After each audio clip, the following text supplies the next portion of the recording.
Hey, welcome to the HMG Multi-Cloud Executive Leadership Summit. Real excited to be here with you today. I think we have a world-class summit, truly a top topic, not only for the CIO, CTO, and CISO, the business, but clearly even a C-suite, and can be a boardroom issue, a boardroom idea as we struggle and work on layers of cyber, both in North America and a global level.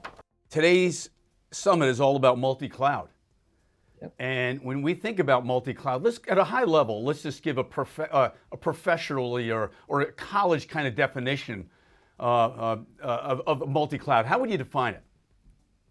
Well, I think at the end of the day, it's the direct description of that is, from a purist perspective, where do you want to run your workloads most effectively and efficiently? Which cloud provider do you ultimately want to run that on, right? And ultimately, I think a multi-cloud strategy is critical to that. You've got to look at, many organizations though, kind of look at multi-cloud.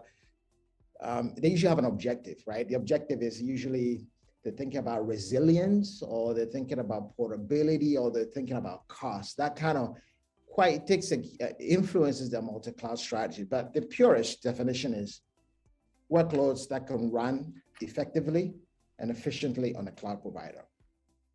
Can you outline some of the primary security concerns with multi-cloud? Yeah. I mean, really, I think the number one is consistency.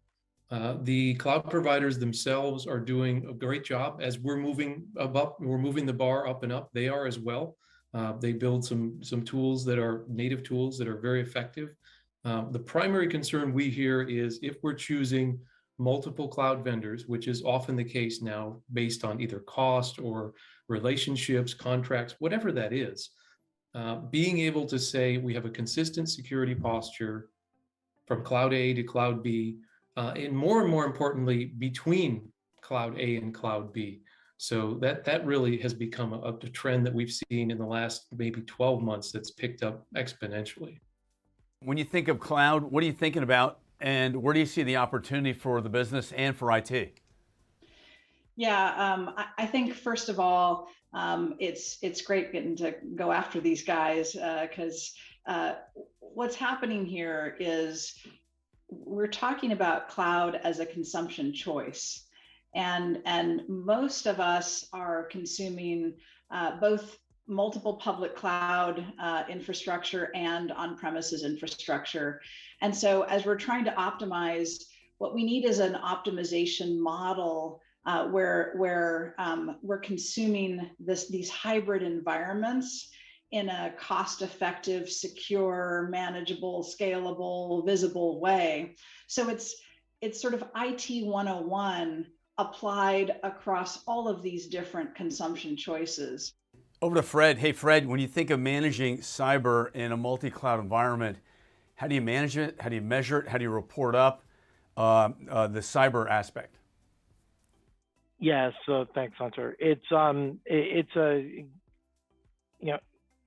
complex problem, right? Right now, cybersecurity is a focus at the board and at the C-suite level, right? So you have to go in multiple times a year into your board and give very clear messaging about your cybersecurity posture and your trust and control framework. It's ensuring that you're meeting all of your, at minimum, regulatory requirements, but also protecting your firm and its customers, and being able to demonstrate that in very, air quote, kitchen English ways to non-technical people, so that they're able to consume it. Deployment on a multi-cloud or even on a cloud requires a mindset change, yep, right? Otherwise, you will have Jenkins code written like COBOL. Yep. Right? How did you deal with that change? How did you go about, dealing with that kind of a mindset change?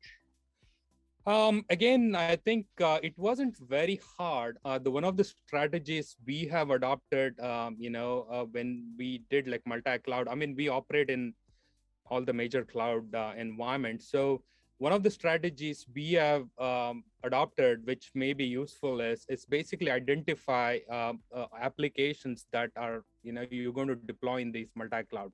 What are some of the risks that you assume in your multi-cloud environment or multi-cloud strategy, and how do you mitigate those, Tim? Sure, that is a fantastic question. So our risk really comes in two forms. The first is operational risk, meaning, like I talked about our routing systems, we have many of our systems that are cloud delivered to our salespeople, to our operations teams, to our trucks.